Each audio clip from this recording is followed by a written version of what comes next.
आली त्या सरकारची एक माणसं त्याचा तेनालीराम काय त्याला एकदम मास्तर रागावला म्हणजे गड्या पुस्तकं पळून खा म्हणजे लागली त्यानं खरंच घेतलं पुस्तकं जाळले पाणी दिलेलं ठेवून टाकले ते आहे म्हणजे काय करणार नाही म्हणजे गुरुजीने सांगितलं पुस्तक पळून ती उंच लागते आई म्हणे तू गदा आहेस म्हणे गदा म्हणा गदा गदा गदा तेच त्याला लागली आणि त्याला एका गड्याला आवडून घातली साबणाला स्वच्छ केलं त्याला हार घातले आणि गाव फिरून आणून पैसे घेऊन आलो पहा म्हणे गदा तू बहुत अच्छा होता है पैसे काय एकदा तेनाली रामन एका राजाच्या सगळ्याने गेला जागाच्या प्रसिद्ध त्याला अडवलं मग ते म्हणे काय दे म्हणे माझं काय नाही म्हणे कसं नाही माहिती तुला राजाने त्यातला अर्धा मारला ठीक आहे म्हणे गेला आज गेलं त्याला खरखर सभेत सभा जिंकली त्यानं आता तुला काय बक्षीस द्यावं म्हणजे राजाने सांगतो मला बक्षीस देऊ काय राजा असं करा ते मला 50 फटके द्या काय म्हणजे 50 फटके कसे का तुला असा विद्वान माणूस आहेस तू ते तसं नाही म्हणायला साहेब मी तुमच्या कर्मचाऱ्याला कबूल केले की राजा मला देईल तिथले आरोग्य द्यायचे असं करता का शेवटच्या कर्मचाऱ्या फक्त याच्यासाठी एक फुटका शिल्लक नव्हता सगळा वाटून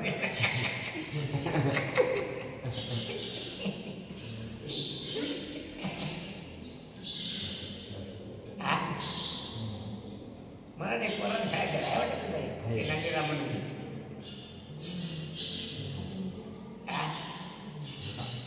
काय काय कर तुम्हाला पटिया तेनाली रामन आहे का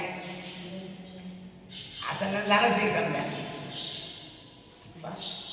अख्खी ढल होते पण प्रयत्नाने असं जबरदस्तीने बसून बसून सुधारले इतिहासात राजीनामा धन्य कलियुग साधनापायी सोपे नष्ट होती पापे जन्मांतरीची जन्मांतरीची पापे जाती विठ्ठल नामाची तुकाराम महाराज सांग नाम संकीर्तन सोपं साधं आणि जगतीला पापे जन्म जन्मांतराची कारण पाप हा ज्ञानाचा प्रतिबंधक लक्षात ठेवा ज्ञान का होत नाही त्याचं कारण पाप काय कारण ज्ञान ग्रहण करण्याकरता लागणारी चित्ताची स्थिरता ही पापामुळे आता पा प्रेमा बसला इथं ते संक्रांतीसारखं तोडं तिकडे पण पाच ते संक्रांत एका दिवशी चालते एका पाहते एका बोलते अर्थात हे जे आचरण आहे हे ज्ञानाला प्रतिबंध आहे कसं आहे कारण ज्ञान ग्रहण करण्याकरता चित्तवृत्ती स्थिर असली पाहिजे कशी असली पाहिजे अस्थिर चित्तामध्ये गुरुने सांगितलेल्या ज्ञानाचा कसा जसा त्या तसा होतो काय आमचे मास्तर आम्हाला एखाद्या वेळा खुशीत आले कविता शिकवायची त्या कविता आमच्या जसे तुझं आजही पाहिजे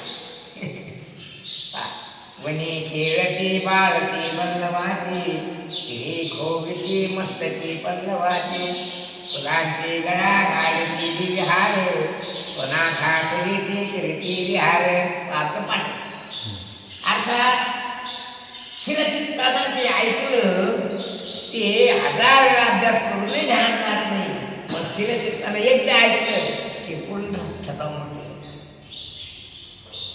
म्हणून ज्ञान ग्रहण करण्याकरता लागणारी स्थिरता आहे ती स्थिरताच महत्वाची आणि स्थिरता नाही झाली तर कारण आहे की ते चित्तात पाप आहे ते पाप चित्ताला स्थिर होऊ देत नाही काय म्हणून शास्त्रकार त्याला ज्ञान प्रतिबंधक पाप असं म्हणतात काय म्हणतात ज्ञान प्रतिबंधक पाप तर ज्ञानाला प्रतिबंध करणारं ते पाप आहे हा गुरुने सांगितलेला शब्द त्याच्या मनात बसत नसते काढतो, दातकाडं काढतो, इकडे पाहतो, तिकडे पाहतो, तिकडे पाहतो, माकड छापणा करतो. त्यामुळे त्याच्याकडे पाहणारे वस्तू ज्ञानापासून वंचित राहतात. किती वर्ष शाळा शिकला? किती वर्ष? 12 वर्ष. 12 वर्ष तो 12वी गेलो आहे का नाही? तर लिहिते काय म्हणजे काय येत नाही. कारण हा बसला त्या भोंड्यासारख्या हातात कडे सुरूच येत असते ते कॉपी. म्हणजे किती वर्ष राहिला तरी त्याला ज्ञान होत नाही. कारण तिच्या चित्तावर असणारं पाप, ज्ञान प्रतिबंधक पाप त्याची चित्तवृत्ती स्थिर होऊच देत नाही. आणि स्थिर चित्ताला ज्ञान होते, अस्थिर चित्ताचा ज्ञानाला पात्र होऊ शकत नाही. किती वर्ष राहिला तर 12 काय. आमचे गुरु महाराज म्हणायचे या झाडावर अनादी काळापासून माकडं राहतात. मग त्याला ज्ञान झालं काय? मग तू माकडासारखा राहिला त्याला किती दिवस राहिला तरी फक्त घट्टीमध्ये पोळ्या खाल्ल्या आणि पोळ्या खाल्ल्याबरोबर संडासाला राग लावली तिकडे. शाळा संडास लावलं नाही. संडास लावायचं त्याला ते फार महत्त्वाचं काम करायला पाहिजे. पण त्याला एवढं समजत नाही की आपल्या मूर्खपणात आपला अभ्यास तिकडे बुडाला. याचंच नाव ज्ञान प्रतिबंधक पाप. पुढे जन्मांतरीची पापी जाती अर्थात त्याची चित्तवृत्ती स्थिर राहते. सगळ्यात महत्त्वाचा मुद्दा आहे की कोण्याही वस्तूबद्दल आपल्या मनात संशय निर्माण न होणे आणि आपली चित्तवृत्ती स्थिर राहणे हेच निष्पाप माणसाचं लक्षण.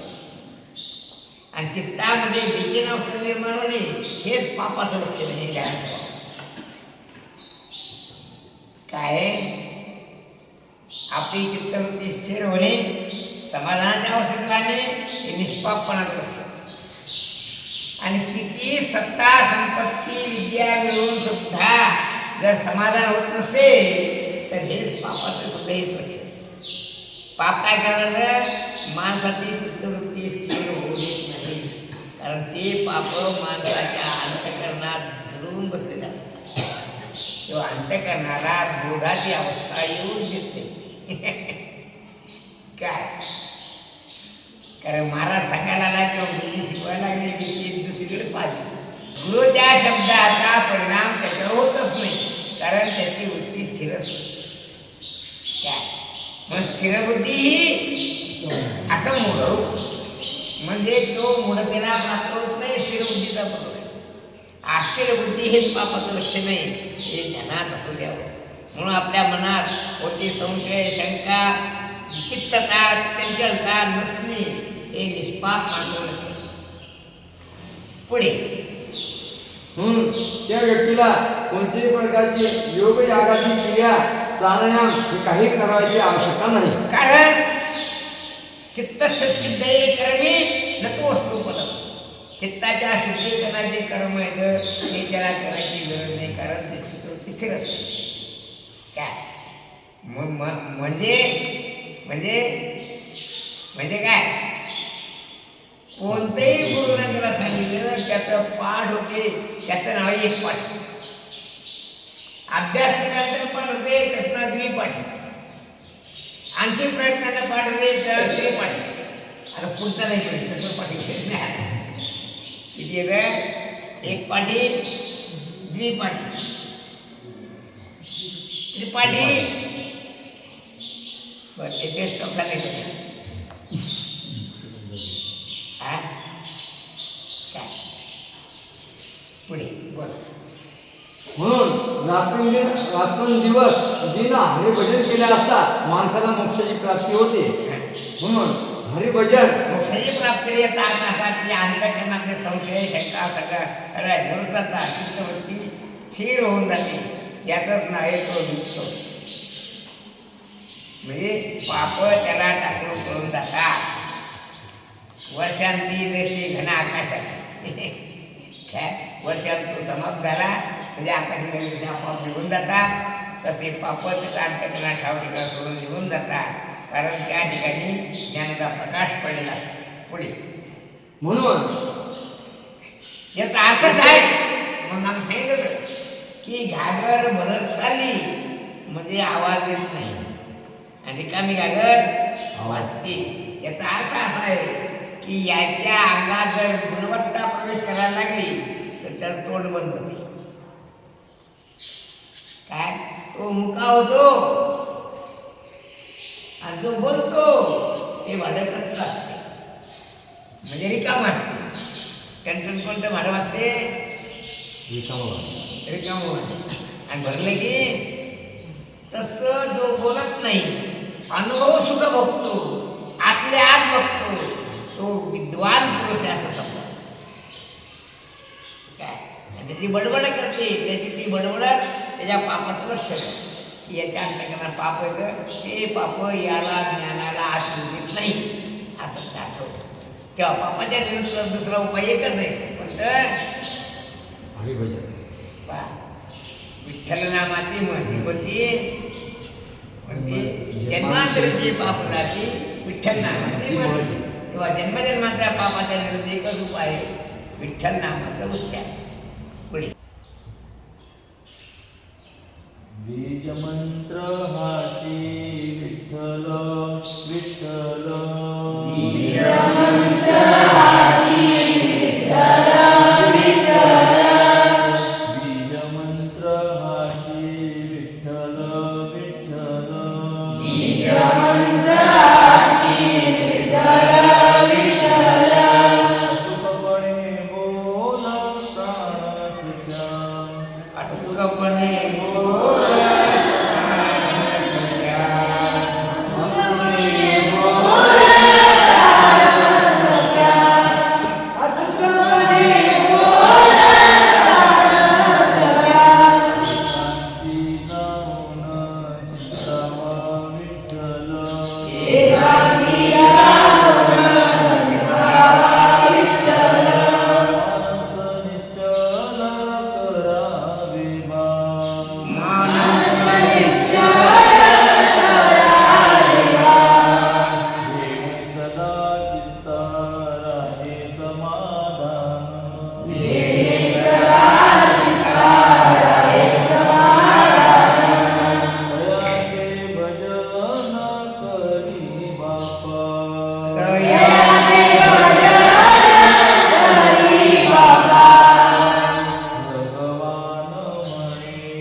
सर्व मंत्राचा मूळ मंत्र, ज्याच्यापासून सर्व मंत्र उत्पन्न झाले असे श्री विठ्ठलाचे नाम आहे.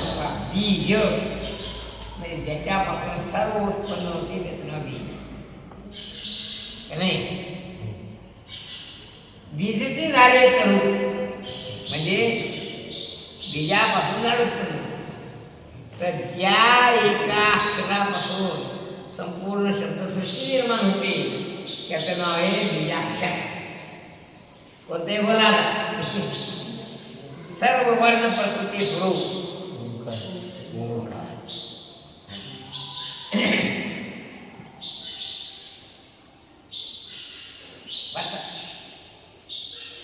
विठ्ठल विठ्ठल हाच बीज मंत्र आहे. म्हणजे बीज मंत्र म्हणजे याच्यापासून सगळे मंत्र उत्पन्न झाले, त्याचं नाव बीज मंत्र. तसं पाहिलं तर ओंकारापासून संपूर्ण शब्दसृष्टी निर्माण झाली. खरा ओंकार हाच बीज मंत्र. काय अर्थात ओंकार तस्य वाचक प्रणव हा या श्रुतीप्रमाणे परमात्म्याचा तो वाचक कोण? ओंकार. तसे वाचक प्रणव या श्रुती प्रमाणे परमात्म्याचा वाचक कोण आहे? ओंकार. तेव्हा विठ्ठल सुद्धा त्याचाच वाचक आहे म्हणून का नाही. म्हणून आम्ही म्हणालो की विठ्ठल हा बीजमंत्र आहे. कसं आहे, तो परमात्म्याचा वाचक आहे. कृष्ण, विष्णू, हरिगोविंद हे सगळे अक्षर परमात्म्याचेच वाचक आहे. एका जणानं परमेश्वराच्या तुझं नाव काय, तो मला जगाचे नाव आहे पण सगळं माझे. काय म्हणला, जगाचे नाव तू कोणाचे म्हणजे माझाच वाचक असल्या कारणाने आम्ही त्याला बीजमंत्र म्हणतो. या मंत्रापासून सर्व मंत्र तयार होतात. किंवा विठ्ठल विठ्ठल नामाचं उच्चारण केला असता काय होईल, चित्ताची चंचलता नष्ट होते, बुद्धीची स्थिरता प्राप्त होते आणि ज्ञानाचा दरवाजा उघडतो. ज्ञानाचा दरवाजा आणि पायऱ्या बसण्यात काय आहे, चित्तावर स्थिर होतो, ज्ञानाचा दरवाजा बंद होतो. इकडे पुन्हा सुरू असतो, चित्तात विक्षेप निर्माण होतो, चंचलता वाढते, ज्ञानाचा दरवाजा बंद होतो. मग शेवटी किती शिकला तरी करा बघा काय. म्हणून अचूकपणे बोल, म्हणजे चुकू नको, विसरू नको, काय फुकट वेळ वाया घालवू नकोस. वेळ वेळ काय पुन्हा भेटत नाही, अमूल्य आहे. एकदा गेला की गेला, पुन्हा येत नाही. किंवा मिळालेला वेळ सार्थकी लाव, याचं नाव आहे अचूकपणे बोल. चुकू नको, आळस करू नको, कर्तव्य ध्यानात ठेव. आंघोळ झाल्यावर उठायचं आपल्या कामाला लागायचं. त्यामुळे काय होईल, ज्ञानाचे दरवाजे उघडे होते. तुझ्या हाताने तुझी बुद्धीचा दरवाजा पक्का लावून घेते. मग किती छड्या मारल्या तर काय काय तो बघा बघल्या ज्ञानात राहत नाही. याचा अर्थ काय, तू तुझ्या हाताने दरवाजा बंद करून टाक. पुढे श्री विठ्ठलाचे नामस्मरण करावे, त्यायोगे चित्तात समाधानाची अवस्था प्राप्त होईल. त्या नामस्मरणानं देवाजवळ बसून हरिपाठ म्हणल्यानं चित्ताला समाधानाची अवस्था प्राप्त होते, प्रसन्नता प्राप्त होते. एक किंचित का होईना काय मिळते, प्रसन्नता मिळते. आणि प्रसारे सर्व दुःखांना हानी रसोपजे, म्हणजे ती प्रसन्नता संपूर्ण आयुष्याचं दुःख निवृत्त करते. पुढे तिथे म्हणतो आपण तेव्हा समजेल, पण आता मग समजायला लागलं की आमच्या जीवनाला उजाळा मिळाला. पुढे ज्या योगे आपले चित्त समाधानाच्या अवस्थेवर आरूढ होईल, असं त्या श्रीहरीचे भजन कर. श्री भगवान महाराज म्हणतात, श्रीहरीचे विठ्ठल विठ्ठल असे नाम या कलियुगात अत्यंत सोपे, अवघड काहीच नाही. काय अत्यंत सोपे, त्याला पैसे लागत नाही. काय न लगे रुका मोल काय. तुकाराम महाराज म्हणणे की बा तुला विठ्ठल नामाचं उच्चार घेण्याकरता काही टॅक्स भरावा लागत नाही. काय गॅस पैसे भरायला लागतात, काय काही करायचं गरज नाही. फक्त अचूकपणे बोल, न चुकता आळस न करता विठ्ठल नामाचं उच्चारण कर. त्या योगी त्या ज्ञानाचे दरवाजे उघडे होतील आणि प्रकाशाची किरणे त्या बुद्धी प्रकाशित होतील, की जेणेकरून तुझा आयुष्याचा मार्ग, आयुष्याचा आनंद, आयुष्याचे उजळण होऊन जाईल, असं तुकाराम मला सांगतात. पुढे म्हणून आम्ही असं म्हणतो, विठ्ठल विठ्ठल नामाचा उच्चार केली या कलियुगामध्ये सोपं आहे, काही अवघड नाही, काही परवानगी काढायची गरज नाही, काही नाही.